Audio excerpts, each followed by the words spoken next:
Today we're looking at John chapter 2 and verse 8, where Jesus says, "Draw some out now and take it to the head waiter."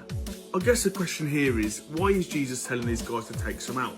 But as I look through scripture, one of the things I notice is that Jesus oftentimes gets people to engage in their own miracle. It's also been my experience that sometimes we need to engage in finding our miracle. Whilst Jesus can do absolutely anything, and that's great, the question that he often asks us is, do you want to be healed? And so our desire is often shown in our actions.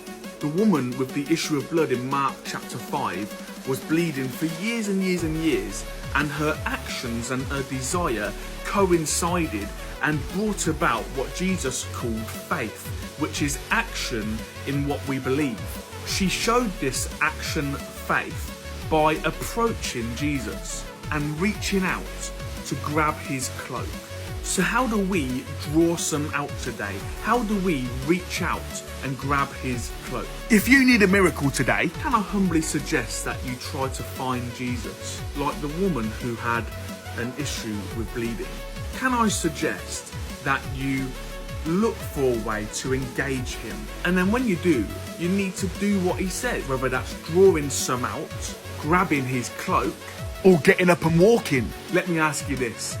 Where do you think people often encounter Jesus? And where do you think he's going to be this week? I think we've all got the same thing in our heads, right? If you need a miracle, if you're desperate for healing, one of the best places you can be this week is in your local church. And if you're in one of those Pentecostal ones where they ask people to come forward for prayer and for healing and for miracles, can I humbly suggest that you don't just sit there picking your nose, but that you put one foot in front of the other and get yourself in that prayer line and engage in your miracle. My experience is that Jesus is still doing his thing today, and the only thing holding us back from our miracle is our desire to engage with it. So stop being lazy and get yourself down to church. I hope that you manage to find what you're looking for. See you next time.